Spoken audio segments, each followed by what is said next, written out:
कैकेयी मैया ने जो अपना वरदान की बात थी, एक एक बात सब बता। तो यहाँ रघुनाथ जी प्रसन्न होकर मां से प्रार्थना करने लगे, कहते हैं कि हे कैकेयी मैया, तुम जब कौशल्या ने तो राम को जन्म दिया है और आज कैकेयी मैया तेरी कृपा से आज ये पुरुषोत्तम राम ने जन्म लिया है। बड़ी कृपा, आपको ही आपको से धन्यवाद दिया मैया को। सीधे आए हैं अपनी मैया की 51 दोहा के बाद, है ना। कल विचार करके बैठे थे, कल कहा था ना कि कहां तक पहुंचना है, गंगा पार करवा दे केवल प्रसंग के बाद। लेकिन एक दिन आपने बढ़ाया है तो फिर आनंद ही आनंद देते, क्या काम। तो मैया ने जैसे ही रघुनाथ जी को देखा, कौशल्या मैया ने दौड़कर आई, हाथ पकड़कर कहा कि राम अभी स्नान भी नहीं किया तूने, अरे पिता राह देखते होंगे। तो हाथ पकड़कर मैया को बिठाया, कौशल्या मैया को गोद में सिर रखकर रघुनाथ जी कहने लगे, मैया एक बात पूछूं? पूछे रघुनाथ। कहा कि अयोध्या बड़ा है या जंगल बड़ा है? अयोध्या बड़ा है ये जंगल बड़ा है। तो कहा कि राम अयोध्या से कहीं गुना जंगल बड़ा है।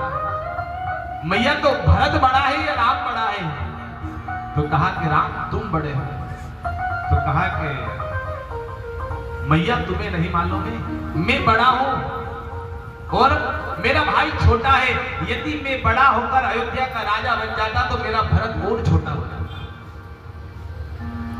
मेरे पिताजी ने हम दोनों भाई का समान बना रहे, सम्मान साथ में रहे, बना रहे, इसलिए मुझे वन का राजा बना दिया, जंगल का राजा। और मेरे भाई छोटा है ना भरत, उनको छोटा राजा अयोध्या का। सबसे ज्यादा प्रेम, सबसे ज्यादा अधिकार मां का होता है संतान के ऊपर।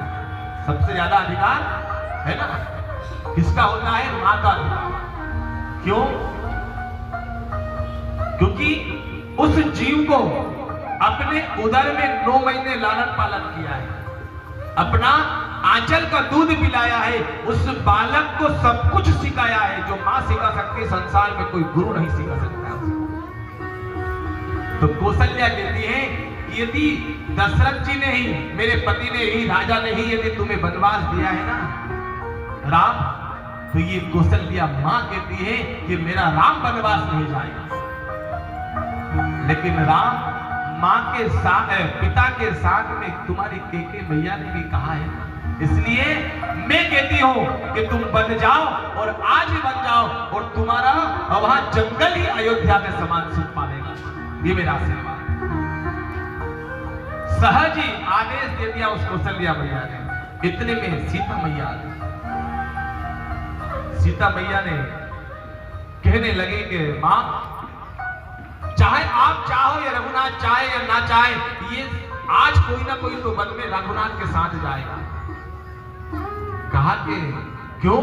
तो कहा कि यदि आप स्वीकृति देंगे तो ये तन साथ में जाएगा सीता का, और यदि मना कर दोगे ना रघुनाथ जी तो ये तन भली साथ में नहीं जाएगा, लेकिन मरने के वक्त में मेरा प्राण साथ में जाएगा।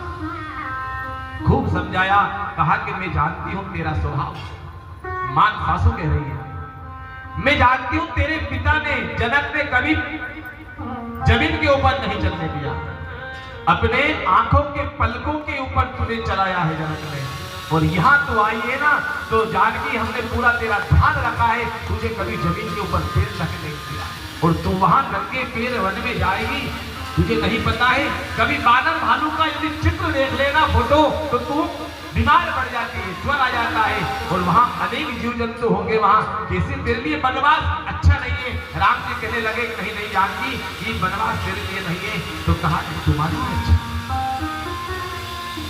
कहा कि भैया, जिस प्रकार नदी तो है लेकिन नदी में पानी नहीं है ना, तो वो नदी किसी काम की नहीं। शरीर सुंदर है लेकिन उसमें प्राण नहीं है, तो वो शरीर किसी काम का नहीं।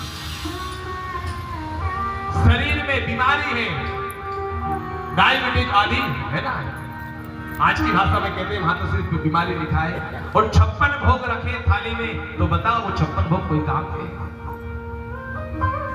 स्त्रियां अंगूठे से लेकर सिर का टीका तक पूरी ज्वेलरी पहन ले। माता जानकी कह रही है स्त्री बिछिया से लेकर और टीका तक पूरा ज्वेलरी पहन ले और साड़ी कपड़े नहीं पहने, तो बताओ वो स्त्री कोई काम की?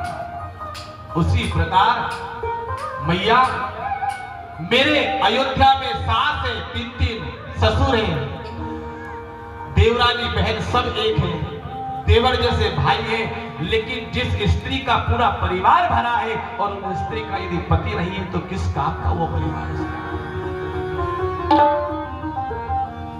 बहुत उदाहरण दिए, तब कहीं जाकर स्वीकृति मिली जाने की। इतने में लखन भैया आ गए। पहुंचो लखन तक, पहुंचो भैया, पहुंच गए। चौपाई को याद करना बड़ा कठिन है ना, इनके सहारे चालू करो ना, मुझे थोड़ी मजा काम नहीं करना।